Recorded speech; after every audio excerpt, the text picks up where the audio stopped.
সংসার করতে এসে সবার খেয়াল রাখতে রাখতে নিজের খেয়ালটাই রাখতে ভুলে গেছি। কিন্তু আল্লাহ তাআলা এমন একজনকে পাঠিয়েছেন যিনি সবসময় আমার খেয়াল রাখেন। আলহামদুলিল্লাহ, লাইফ পার্টনার যদি মনের মতো হয় তাহলে জীবনে সুখী হতে আর কিছু দরকার হয় না। আসসালামু আলাইকুম এভরিওয়ান, কি অবস্থা সবার, কেমন আছেন সবাই? সকাল সকাল জামাই ছোট মাছ কিনে দিছে, তো কি আর করা, তার মেয়েকে ঘুম থেকে টেনে তুলে দিছি, মাছ বাছো বসে বসে। তো শরীরটা কয়েকদিন ধরে খুব একটা ভালো যাচ্ছে না, তাই হালকা পাতলা নাস্তা বানাচ্ছি। তো আলহামদুলিল্লাহ, লাইফ পার্টনার এমন পেয়েছি, তাকে যে নাস্তাই বানাই দেই না কেন, যাই কিছু রান্না করে দেই না কেন, তার কোনো অভিযোগ নেই। আসলে সুখে থাকতে হলে বেশি কিছুর দরকার হয় না, এরকম একজন লাইফ পার্টনারই যথেষ্ট আলহামদুলিল্লাহ। তো যাই হোক, আজকে উনি বাজারে যাবেন, বাসায় মাছ শেষ হয়ে গেছে, মাছ কিনতে হবে। তো উনি বাজার থেকে অলরেডি মাছ নিয়ে চলেও আসছেন বেশ কয়েকদিন ধরে, কয়েকদিন বলবো না, বেশ কয়েকটা মাস হলো আমার শরীরটা খুব একটা ভালো নেই। প্রত্যেকটা দিন যাচ্ছে মনে হচ্ছে প্রতিটা দিন আমার কাছে এক একটা চ্যালেঞ্জ। তারপরেও আলহামদুলিল্লাহ এটুকু সুস্থ আছি, এটুকুই অনেক কিছু, আল্লাহর কাছে শুকরিয়া আদায় করছি।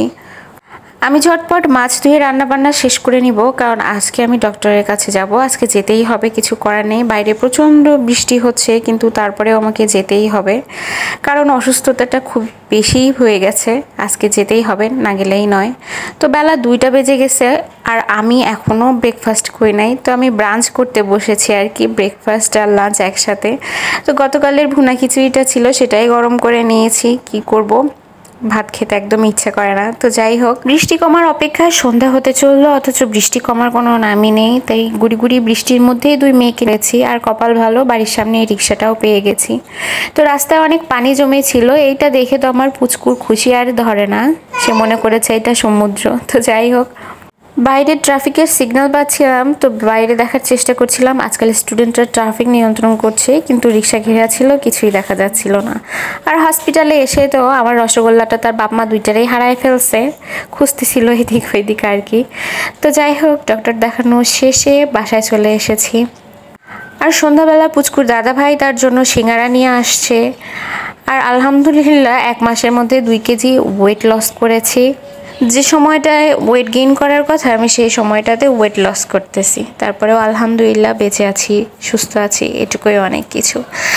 তো রাতের বেলা হাজব্যান্ডকে জাস্ট একবার ফোন দিয়ে বলেছিলাম আখের রস খেতে ইচ্ছে করছে। এত রাতে জামাই আমার আখের রস নিয়ে হাজির। আলহামদুলিল্লাহ, এত ভালো একজন লাইফ পার্টনার পেয়েছি, যখন যেটা বলবো জাস্ট বলার সাথে সাথেই হাজির। আর কি চাই জীবনে। তো যাই হোক, সবার জন্য আখের রস ঢেলে নিচ্ছিলাম। আর এইদিকে আমার মিনি প্যাকেটটা তার ফিডার নিয়ে হাজির, তাকেও দিতে হবে, এইটুকু মানুষ, সেও তার ভাগ বুঝে নিতে হাজির। তো যাই হোক, আজকের ভিডিওটি এ পর্যন্তই। কেমন লাগলো সবাই অবশ্যই কমেন্ট করে জানাবেন। আর আপনাদের দেওয়া ভালোবাসায় আমার পেজ, আমার ইউটিউব চ্যানেল সব কিছু সুন্দর গ্রো করছে, এভাবেই আমার পাশে থাকবেন। আর আমার অসুস্থতার জন্য সবাই দোয়া করবেন, আমার পরিবারের জন্য। সবাই ভালো থাকবেন, ধন্যবাদ।